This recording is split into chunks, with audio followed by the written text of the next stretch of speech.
पितृपक्ष की अनसुनी कथा, अश्वमेध श्राद्ध का रहस्य, भाग 1।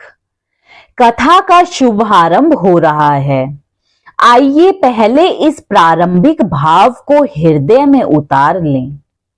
जहां श्रद्धा है वहीं से यज्ञ का मार्ग खुलता है। यहीं से प्रारंभ होती है अश्वमेध श्राद्ध की अनसुनी यात्रा।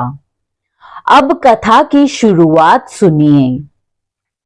गंगा किनारे बसा था एक छोटा सा नगर वैतालपुर। नगर देखने में साधारण था, पर उसकी मिट्टी में ऐसी तपन थी कि उसमें से साधारण लोग भी असाधारण बन जाते थे।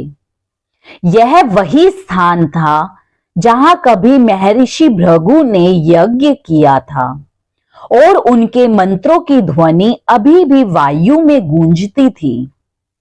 वैतालपुर के दक्षिणी छोर पर एक ब्राह्मण परिवार रहता था, ऋषि श्रृंग वंशी सोमदत्त का। सोमदत्त का जीवन सादा पर अंतर्मन प्रश्नों से भरा था। उनके पिता का देहांत समय से पहले हो गया था और मां ने जैसे तैसे पालन पोषण किया, परंतु पिता की आत्मा को शांति नहीं मिली थी। कई बार रात्रि में सोमदत्त ने अनुभव किया कि जैसे कोई अदृश्य छाया खिड़की पर आ खड़ी होती हो। कई बार अजीब सपने आते। सपनों में उनके पिता पानी मांगते, कभी भोजन की थाली की ओर इशारा करते। शुरू में उन्होंने इन सपनों को सामान्य मान लिया, पर जब वही स्वप्न बार बार आने लगे और हर बार पिता की आंखों में असंतोष की ज्वाला दिखाई देने लगी, तब उन्होंने नगर के ज्येष्ठ पंडित वासुदेव शास्त्री से परामर्श लिया। शास्त्री ने गंभीर स्वर में कहा, बेटा सोमदत्त, यह कोई साधारण स्वप्न नहीं, पितरों का संकेत है। तुम्हारे पिता आत्मलोक में तृप्त नहीं हुए हैं। जब तक उचित श्राद्ध और पिंडदान नहीं होता, आत्मा भटकती रहती है। सोमदत्त ने कांपते स्वर में पूछा, परंतु आचार्य, मैंने तो हर वर्ष पितृपक्ष में तिल जल अर्पित किया है, फिर भी पिता असंतोष में क्यों हैं? शास्त्री ने आंखें बंद की और कुछ देर मौन रहे। फिर धीमे स्वर में बोले, साधारण श्राद्ध सब करते हैं, पर कुछ आत्माएं ऐसी होती हैं जिन्हें विशेष अनुष्ठान की आवश्यकता होती है। तुम्हारे पिता पूर्व जन्म में अश्वमेध यज्ञ के अधिष्ठाता रहे हैं। उनकी आत्मा उसी अधूरे संस्कार की तलाश में है। वे साधारण पिंडदान से तृप्त नहीं होंगे।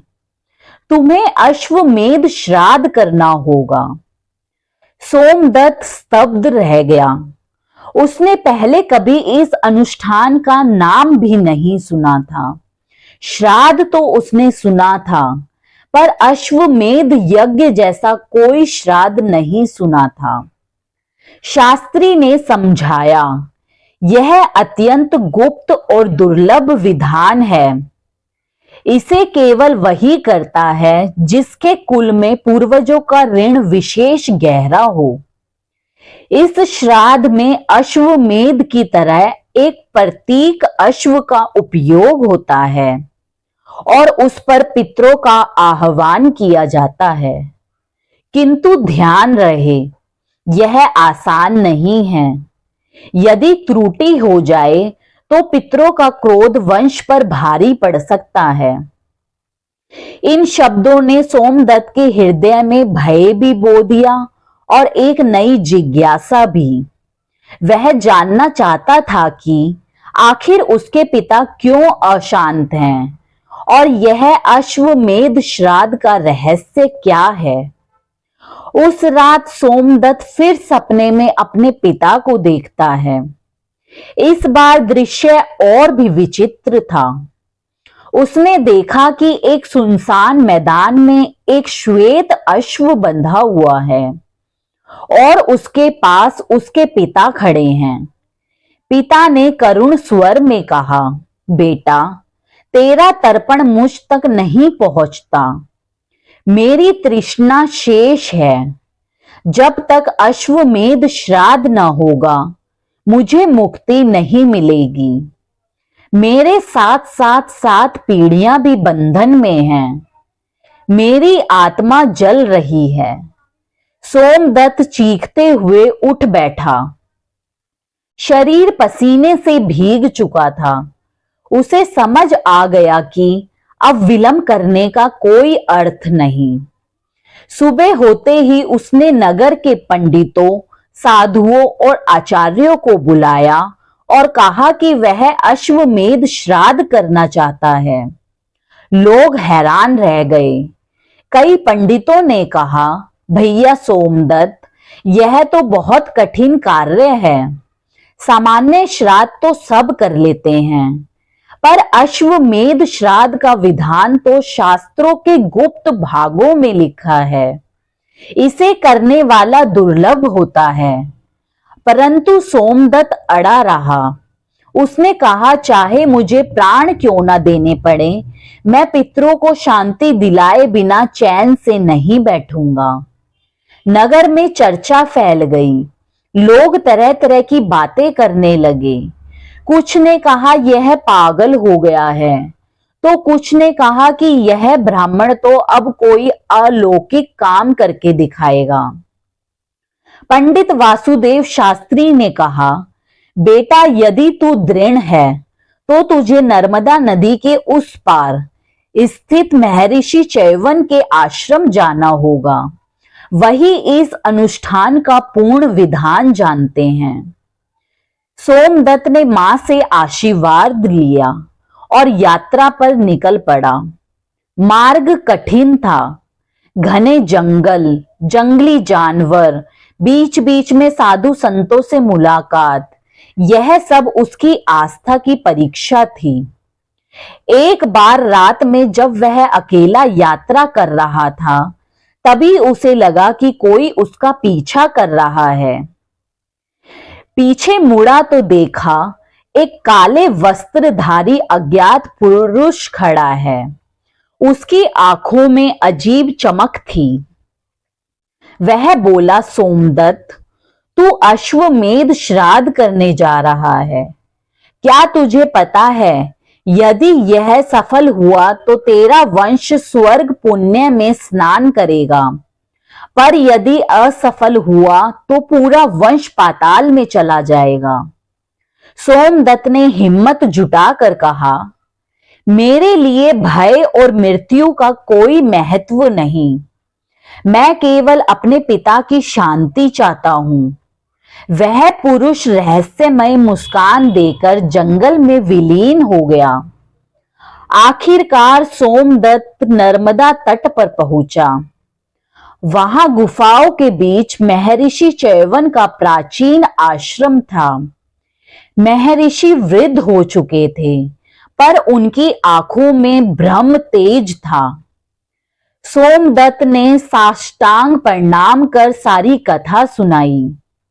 महर्षि ने ध्यान लगाया और कहा, सत्य है, तेरे पिता अशांत हैं। उन्होंने पूर्व जन्म में अश्वमेध यज्ञ का अधिष्ठान तो किया, परंतु उसमें पितरों का विशेष आह्वान अधूरा रह गया। वही अधूरापन अब तुझे पूरा करना होगा। सोमदत्त ने हाथ जोड़कर प्रार्थना की, गुरुदेव, मुझे इस दुर्लभ श्राद्ध का विधान बताइए। महर्षि ने कहा, यह श्राद्ध केवल पितृपक्ष की अमावस्या को किया जा सकता है। इसमें पहले प्रतीक अश्व की स्थापना होगी, फिर तिल, कुश, जल और सप्त धान्य से पिंड बनाकर अश्व के चारों ओर रखा जाएगा। इसके बाद सप्त ऋषियों और यमराज का आह्वान होगा। पर ध्यान रहे, यदि मन एक क्षण भी विचलित हुआ तो पितरों की अशांत आत्माएं प्रकट होकर भयंकर रूप धारण कर लेंगी। सोमदत्त के मन में भय और उत्साह दोनों उमड़ रहे थे। महर्षि ने कहा कि इस अनुष्ठान के लिए केवल साधारण सामग्री पर्याप्त नहीं होगी। इसके लिए एक विशेष पित्रांजलि मंत्र की आवश्यकता होगी, जो केवल गंधमादन पर्वत की गुफा में सुरक्षित है। उसे लाना आसान नहीं, वहां यक्ष और राक्षस पहरा देते हैं।